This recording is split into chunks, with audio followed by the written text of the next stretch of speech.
This is deeply disappointing to the government because one of the most important facets of the Sri Lankan war against terrorism was the immense care which it was conducted. Ensuring zero civilian casualties was an overriding priority for everyone involved in the humanitarian operations, from the political leadership to the military personnel on the field of battle. Training on human rights, international humanitarian law, and the law of armed conflicts, as well as highlighting the necessity to protect civilians, has been integral to the training syllabi of the Sri Lankan armed forces for many years. Moreover, when the operations commenced, strict orders were given to the military at Security Council meetings to avoid civilian losses and minimize destruction of civilian property. These orders were included in the operational orders, handed down through the chain of command, and all our military personnel on the ground were very conscious of the fact that the civilian casualties would not be acceptable. Of course, in keeping with its brutal nature, the LTT did its best to make these orders hard to follow. Historically, the LTT has made sure that its leaders, operational centers, and gun positions are well located within areas populated by civilians.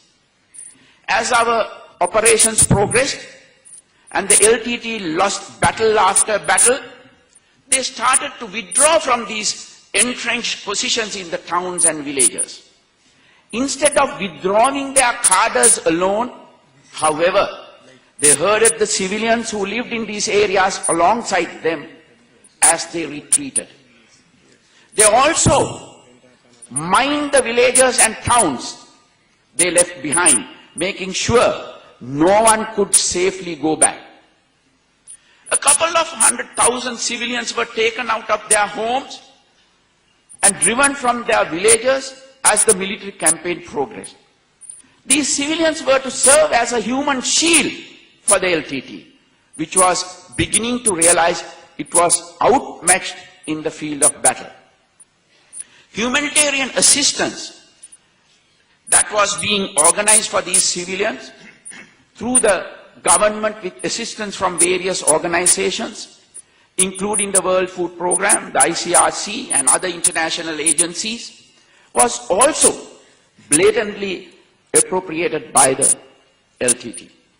This forced migration of civilians posed a significant obstacle to our humanitarian operations. The Sri Lankan military responded by taking the uttermost care in all its offensive.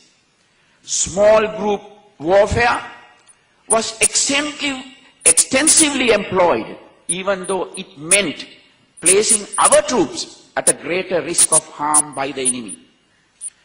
A great deal of effort was put into intelligence gathering through the penetration of special forces into enemy territory and the comprehensive use of technology. The establishment of no-fire zones and safe corridors gave civilians an opportunity to escape into areas that had already been cleared.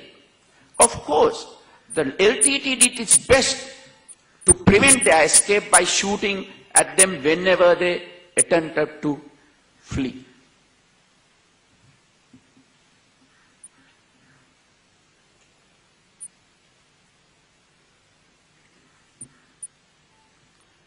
This is a live video taken by the Air Force using the UAV, and it was shown to the diplomatic community at that time at the Air Force headquarters. It was very clearly shows how the LTT cadres were keeping the civilians under the gunpoint.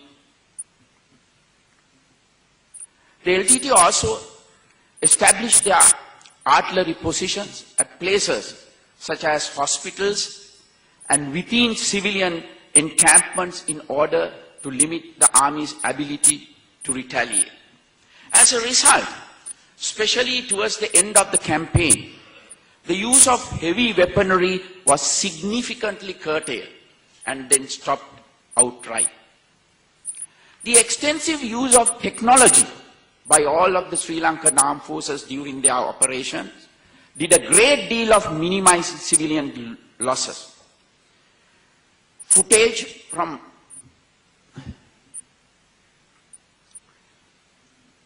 unmanned aerial vehicle was studied to enable the acquisition of the legitimate enemy targets, which were destroyed using precision-guided munitions.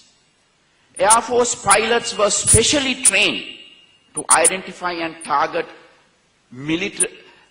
enemy positions with great accuracy.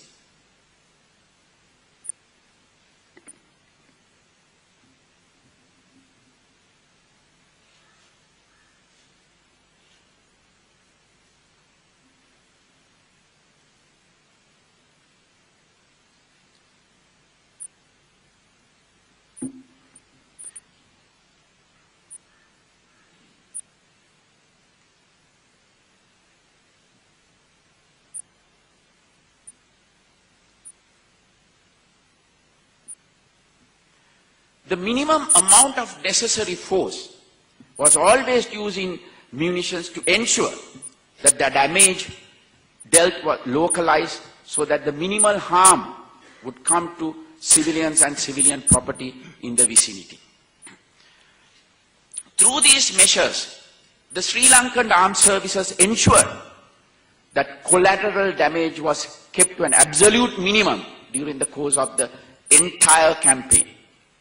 Above and beyond containing incidental harm to civilians, the military also did a lot to try and ensure that humanitarian aid was reaching the civilians trapped in the LTT's clutch.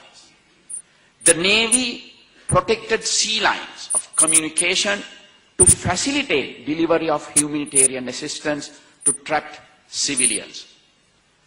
It also protected safe corridors along the coast for escapees to cross through to the government-controlled areas. The Air Force airlifted humanitarian aid to civilians and provided emergency evacuation to civilians who managed to escape LTT imprisonment at great risk to their life. These escapees were very often shot at, and those who managed to cross over to cleared areas were quite often in need of medical assistance.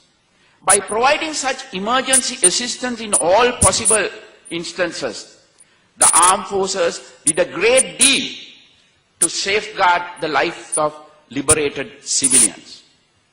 The civilians who crossed over to government territory by escaping the LTT and those who were rescued after the defeat of the LTT in any particular area were welcomed at reception centers and welfare camps established at various sites across the battlefront. This process was continually monitored by the ICRC. Transit camps were established during which the civilians were sorted according to their places of origin. They were then transported to large facilities that had been organized accordingly.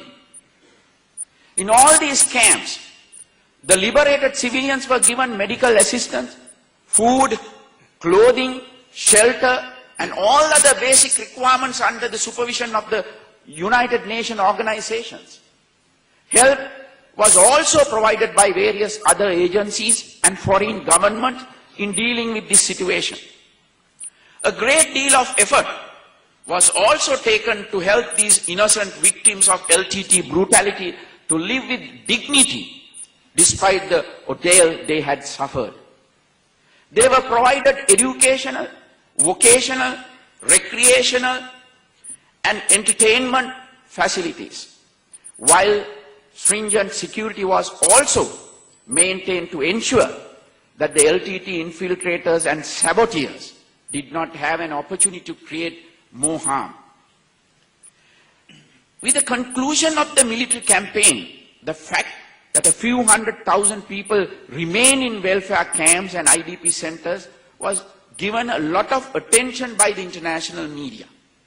It was claimed that the people lived in terrible conditions with these camps and that the government was not paying any attention to their immediate resettlement.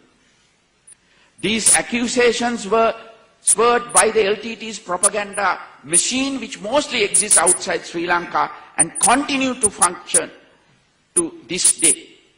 The LTT apologies also had a lot of anger at the government for the LTT's